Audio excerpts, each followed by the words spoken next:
Sicer bi pa odprl debato tudi za občinstvo. Ili odmah debato. Šta mislite? Kaj mislite? Šta je vama? Lahko gremo tudi takoj v debato. Jaz bi samo eno vprašanje. Izvoli. Petru.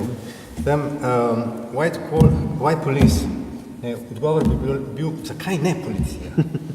Koga pa poklicati, če ne policijo? Namreč gre za to, da je po mojem vseeno boljše in poskušal sem kazati v to smer, da je civilna družba sfera, v kateri ti ravno ni treba skrbeti za obče, hkrati pa po drugi strani zaradi recimo funkcionalne diferenciacije je boljše, da se te stvari potekajo samodejno, institucionalizirano. Ne, nije problem zašto, nego gde i kako. Mislim, na kom mestu se pojavljuje. Verovatno sada kad bi sad neko treći ovde trebao da, on bi trebao da pokaže blizinu korporacije i policije. Pošto jedno i drugo u harmoniji funkcionišu i daju to. Što si ti nazvao mehanizam, ja ne znam zašto bi, malo na kraju treba da malo plačemo što nema države. Zbog čega mehanizam, zbog čega tako tvrda razlika mehanizam-organizam? Kada država može da bude najobičnija background, neka poslednja instanca, neka fikcija koja reguliše sistem kod Hegela, na kraju krajeva kod Hegela. Hegel ne zna za državu, čisto, kako kažem, regulativna instanca, kao ovaj inspektor koji gleda šta ovi rade dok prave stolp. Fantazija. Da. Zakaj bi jokali za državo? Jaz mislim, da bi bilo vseeno treba jokati za državo, zato ker je država po mojem edino področje, ker se lahko uveljavi obče. Kajti če smo, recimo država je po Heglu mesto, kjer posameznik živi obče življenje. Tukaj sploh ne gre za zagotavljanje neodvisno od koristi. Gre za konstitucijo subjektivno. Sve je apsolutno tačno. Ja sam ti danas rekao šta ćemo sad, meni smeta tu partijska država. Stavimo samo partiju i promenimo ovu konstrukciju Hegelovu. Znači, ili stavimo predsjedničku državu. Ti imaš jednog idiota sada koji će biti još 7 godina tu i to je čista uzurpacija države. Čista uzurpacija institucija. Da? To se strinjam, je uzurpacija države, ne? Ampak odgovor ni manj države, stran z državo. Da, ok, da, v tom smislu da. Verjetno odgovor prej manj idiotov. Dobro, na tej točki morda vendarle odpremo za celotno publiko. Hotel sem vam, to skrivnost sem vam zamolčal, ampak med nami so policisti. Peter, ti si rekel, da kot neko svojo sklepno misel si podal, da na nek način si želiš živeti v državi ali pa v tvorbi, kjer mi sami pravzaprav izvajamo policijske naloge. No, nekateri to že izvajajo in oni so med nami. Za nekatere med nami je to res neposredni način življenja. Toliko mogoče za vzpodbudo k verjetno številnim vprašanjem. Dokler pa zbirate pogum, da dobro formulirate svojo misel, mogoče samo še to sam navržem. Ena stvar, Zdravko, ki si jo ti omenil, je pa ta bila to razmerje med policijo in konceptualnostjo. Pa se mi zdi, da nikoli nisi šel toliko daleč, da bi povedal tisto, kar je najbolj osnovno, se mi zdi, kar vedno pomislimo na to, ko pomislimo na policijo. Namreč, da je policija tisti trenutek, ko nas primejo. Skratka, da je policija res tista roka, ki te prime, ki te zgrabi. In da je to pravzaprav neka točka, kjer obče prime pravzaprav posamično. In je to na nek način točka begrifa. To se mi zdi, da si ves čas imel na koncu jezika, nisi pa zares izrekel tega. Še en korak. Toliko mogoče z moje strani kot komentarjev vajnih delavniških referatov, zdaj pa vendarle vprašanje z publike. Policija je seveda resna tema. Zdaj, ko sem povedal, da je policija med nami, se mi zdi, da se sploh vsi bojijo pristopiti k besedi. Če si še nihče ne upa, bi vendarle jaz mogoče ustrajal pri enem vprašanju, ki sta ga oba naslovila, pa ga morda poskušamo zdaj še bolj eksplicitno. Namreč, kako bi rekel, najbolj direktno in najbolj naravnost. Kako zdaj misliti razmerje med Hegelom in Marxom? Ali pa kako zdaj upeljati v bistvu neko vprašanje marksističnega koncepta države? Tukaj mogoče kot istočnico dam misel Mladena Dolarja, ki je prav v kontekstu v našem kontekstu, v kontekstu Združenja Aufhebung podal naslednjo misel, da je morda eden od problemov, zakaj je komunistična država pač propadla, zakaj se je izkazala kot neuspeh. Natančno ta, da v veliki meri je bil koncept marksističnega revolucionarnega boja nek koncept, ki je bil uperjen proti državi, razgradnji pravzaprav koncepta države ali pa enačenja države z policijo in enačenja policije seveda s tistim, proti čemur se mora revolucionar upirati. Da na nek način je tisto, kar bi bilo potrebno, bi bil nek dejansko koncept države. V tem smislu vidim tudi naš prispevek danes na nek način. A je policija nujno samo pač neko zlo, neka trda roka, ki mora tako rekoč odmikati diverzije, ali ima vendarle neko svojo konstruktivno in konstitutivno funkcijo. In se mi zdi, da sta oba dva seveda to zagovarjala. To dam kot istočnico, no? Jaz na hitro bi rekel, da je marksizem dejansko je imel težavo z pojmom države. Mislim, da se je zelo na hitro, že pri samem Heglu, način, kako so brali Hegla, zelo malo je bilo tukaj poskusov institucionalizacije, poskusov mišljenja države onstran tistega, kar se je običajno reklo, da je država aparat vladajočega razreda, kar pomeni, da mora država na koncu odmreti. Tako da je zadnji domet tega, dobro, pozneje pri Pulancesu, pa tudi pri Česaku in tako naprej, v sodobnem času so se pojavili neki drugi poskusi, ampak vse skozi je šlo v smer odmiranja države, nastopanja države je treba razturiti, sesuti. In zakaj? Zato, ker je država tista, od koder prihaja vse zlo. To je implicitno prisotno. Foucault, s katerim se pogosto ne strinjam, ampak v neki točki je vendarle upozoril na nekaj. Namreč, da tisti, ki danes nastopajo proti državi, in to je bilo v 70-ih letih, ko je bilo seveda spet izjemno modno nastopati proti državo v obliki gesla, ona raison de se révolter, proti državi, razumemo, vsaka oblast je nekaj, kar je treba, oblastne strukture je nekaj, kar je treba sesuti. Vsi tisti, ki nastopajo proti državi v tej veliki fobiji do države, naj se zavedajo, da imajo vetra v jadrih.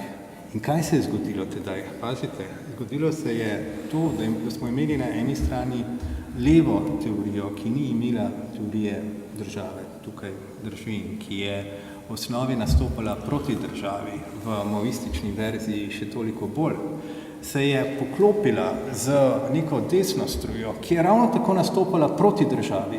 V trenutku, ko je zaradi strukturnih razlogov moč države tako ali tako pešala, sta se tako levica kot desnica družno, to je nekaj, kar gre čez meje političnega spektra.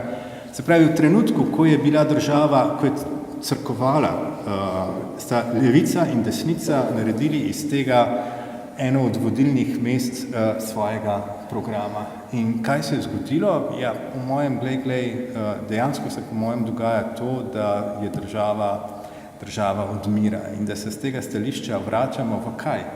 To, kar sem rekel, civilno družbo brez države, kar ne pomeni, da smo brez policije, ampak policija ni več interfejs, ampak nima več, ne posreduje več proti drugemu, ki bi bila država, ampak ni več jasno proti čemu, proti čemu. Pravila obstajajo, niso več politično sankcioniranja, torej kako? Bonitetne agencije, to je eden od tipičnih, tako se dogajajo in všeč mi je neka teza o tem, da se z tega stališča v odnosu do države vračamo nazaj v srednjeveške partikularizme. Po koncu srednjega veka, to je eno od znamen moderne. No, recimo, da je to eno, potem se je vzpostavil prostor države kot mesto občega, ki je ravno tako tudi šele omogočal obče življenje. Zdaj se skozi vseh te bilateralne sporazume z trgovskimi dogovori, z institucijami, ki niso države, sprejemajo pa odločitve, ki zavezujejo države in to brez demokratične verifikacije, prihaja do tega, da se politika strukturno umika in da se vzpostavlja preplet, nepregleden preplet partikularnih odvisnosti. Torej, natanko tisto, kar je bilo značilno za srednji vek. Ok, hvala lepa. Pa samo na brzinu. Ja mislim da kod Hegela, znači ako mislimo zajedno korporaciju i policiju, onda bi pronašli prvo jednu mogućnost za nekakvu rekonstrukciju korporacije, čini mi se, i mogu bih da kažem da policija u stvari daje, policija je zrno socijalizma i čudno je što Marks to ne vidi,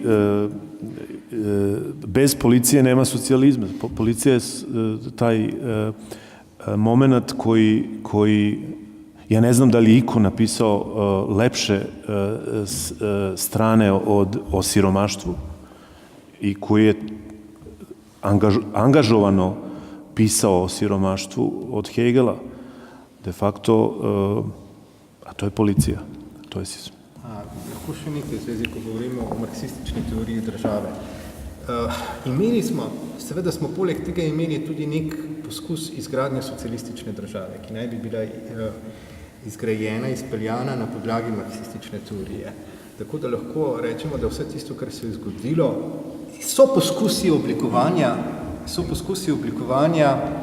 marksistične ali ne, neke drugačne oblike teorije, drugačne teorije države. In vsaj zase moram reči, da ko sem prebiral Hegla in ko sem imel občutek pisma o Heglu, ima tukaj nekaj zapovedati. Recimo, ko govori o politični reprezentaciji, na kakšen način se oblikuje zakonodajno telo, govori o nekem procesu izbire, ampak ta proces izbire ni takšen, kot ga poznamo danes z tako imenovanimi splošnimi tajnimi volitvami, ni sistem z večstrankarskimi volitvami, mimo grede, odmrla je država, po mojem so odmrle tudi stranke. Mislim, ker to, kar imamo danes pod imenom stranka, niso več stranke, kot jih zamišlja še celo tista teorija države, ki jih bi moral določati zastopanje interesov in jasno profiliran politični program. Danes je tudi politika v tem smislu padla nazaj, se pravi, to, kar je nekoč zaznamovalo državo, padla nazaj v civilno družbo in ker politiki oblikujejo volilne programe na podlagi preferenc. In zaradi tega se lahko zgodi, da socialni demokrat zagovarja nekaj, kar tradicionalno je v popolnem nasprotju z socialdemokratskimi stališči. Zakaj? Zato, ker stranke nimajo več programa, ampak ponujajo nekaj, kar naj bi se dobro prodalo na volitvah. Kakorkoli, Hegel je že tedaj nastopal proti, se pravi, leta 1823 na nekih predavanjih toliko bolj, češ, da in potem opiše, kaj se zgodi pri volitvah. In Hudiča govori o tem, kar imamo pri volitvah danes.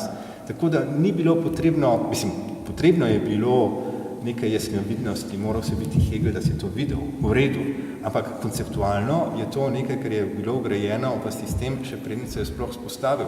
Tako da tisto, kar bi morali si postaviti vprašanje, je, zdaj ko vemo, da demokracija ne deluje tako, kot bi morala, kar se kaže po številnih znamenjih, kako misliti državo.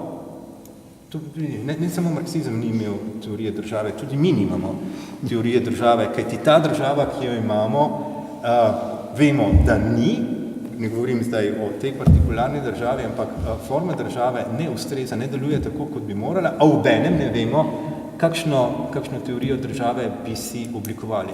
Če gremo naprej, Hegel je tam podal neko obliko, neko alternativno obliko reprezentacije, ker ravno ne gre več za to, da si izvoljen kot abstrakten in kot abstrakten zastopaš vse, ampak postaneš reprezentant kot tisto, kar reprezentiraš. Se pravi, da poskušal je neko strukturo družbe predstaviti v parlament, pri čemer je imel parlament nekoliko drugačno vlogo. Morda je bilo bistveno to, da je javno mnenje preoblikoval v javno vednost. Ampak kakorkoli, tisto, kar je zanimivo, je to, da ko bereš Hegla, ti stvari postanejo nekam znane. In tisto, kar meni večkrat pride na uho, ko prebiram Hegla, so fraze, kot so recimo pluralizem samoupravnih interesov. Mislim, stvar je po eni strani, ni smešna pravzaprav, ampak mislim, da tukaj odzadaj je neka heglovska teorija in če Hegla jemljemo resno, mislim, da se ne moremo smejati ob tem. Hkrati bi pa rekel, da je morda v redu, marksizem ni imel teorije države, ampak v poskusih vzpostavitve neke delujoče države je morda razvil neko, vsaj v nekaterih primerih, razvil najboljšo teorijo, kar jih imamo. Ok, to je predvsem močno stališče v vsakem primeru. Mislim, super, hvala. Peter, si se hotel ti neposredno odzvati, sicer imam jaz zate še eno vprašanje glede milice, ki si jo, kot sem sam razumel, zagovarjal v končni fazi, sploh zato, ker zdaj moja hči rediteljica, to je najbrž, domnevam, da je to, kar imate vi kot redarje. Moja hči je zdaj prvi razred osnovne šole. V glavnem, ta funkcija policije kot neke redarsko-čistilne rediteljske akcije, hkrati povezana v tvoji koncepciji z nečim, k čemur moramo vsi na nek način participirati. Moje vprašanje bi bilo samo to, a ne zveni to nek recept, ki se sicer v nekih drugih kontekstih lahko imenuje enostavno tudi protestantizem? Hočem reči, a ni ta ideja, da bi sam sebi bil policist, sam nad sabo izvajal nadzor, a ni na nek način mogoče povezana tudi na neko specifično kulturo, prvič, in drugič, mislim, jaz kot nekdo, ki se absolutno ne more povsem poistovetiti z protestantizmom, vsaj ne v tem momentu, imam neko takojšnjo težavo z to idejo, da bi moral sam sebe nadzirati. Mogoče tudi zaradi tega, ker v svojem privatnem življenju kot nekdo, ki je v prekarni situaciji, kot nekdo, ki je samozaposlen in sam sebi daje zaposlitve in sam sebe kar naprej nadziram na tem, a sem že izpolnil svoje delovne obveznosti, ki sem si jih sam naložil in tako naprej. Mogoče imam nek določen problem s to idejo nadziranja samega sebe. No. Mogoče sem preveč, upam, da nisem preveč razvejen. Ovdje se ne radi o nadziranju samog sebe, nego o nadziranju onog što nas povezuje. Znači, od opštem prostoru, o nadziranju onoga što je između nas. Znači, jer policija nastaje u prostoru koji je između nas. Znači, sad ako bi prevodio Hegela na neke druge reči, recimo, postoji glue, lepak koji nas povezuje. Šta je to što nas povezuje? Znači, nadgledanje, šta je nadgledanje? Prvo, nadgledanje je administracija. Znači, stavljanje ruku na nešto, manus na nešto. Držati ruke automatski. Šta je problem kod Hegela? Kod Hegela, kad danas čitamo ovo što kaže Zdravko, nemamo vezivo. Znači, fali jezik. Kod Hegela je, kad gledate ovo, kao da niko ništa ne govori, kao da su svi mutavi. Ne postoji, se tako kaže, mutav, kako se kaže, da. Kad nema komunikacije, ima u jenskim spisima na momente postoji komunikacija, postoji nivoi komunikacije, pa tu kaže seljaštvo, štende, kako, i tako dalje, ali nedostaje jezik, nedostaje, znači danas iz nekih perspektiva, kad stavite u Google social ontology, vidjet ćete da u stvari sve funkcioniše kao u Vavilonu, kao u stolpu. Znači, ljudi međusobno govore, performativi funkcionišu, ljudi se međusobno spajaju jezikom. Kod Hegela toga nema. Znači, na mestu gde je jezik vezivo, on sad stavlja, on se muči u stvari. U nekom trenutku je sve apstraktne kategorije. U nekom trenutku je novac kao najkonkretnija, za onda on kaže da to uopšte nije ni konkretno. Novac je ništa. Ne pojavljuje se, novac je. Ima problema sa vezama, sa onim što nas spaja. I to što nas spaja, to je nadgledanje. Nadgledanje sebe, to je već bi ga to uvuklo u seksualnost, kao što se zna se gde se gledaš sebe. To je, tu nema družbe. U gledanju sebe nema družbe. Eto, tako nešto. Dobro, okay. Hvala lepa, Petar. Dobro, na tej točki moramo žal končati, čeprav imam jaz seveda še mnogo vprašanj. Vi ste jih tudi imeli, pa žal niste spregovorili, ste obmolčali, obmolknili. Tako da vas lahko samo še povabim na to, da si ob kakšni drugi priložnosti nabavite ti dve knjigi po znižani ceni. Tokrat smo jo žal zamudili, ker je bila knjigarna. A knjigarna je, imate še priložnost kupiti knjige po znižani ceni, kajti knjigarna je še odprta. Hvala Petar, hvala Zdravko, hvala vam, da ste prišli in se vidimo v prihodnji izdaji Združenja Aufhebung in knjigarne Azil. Hvala. Hvala.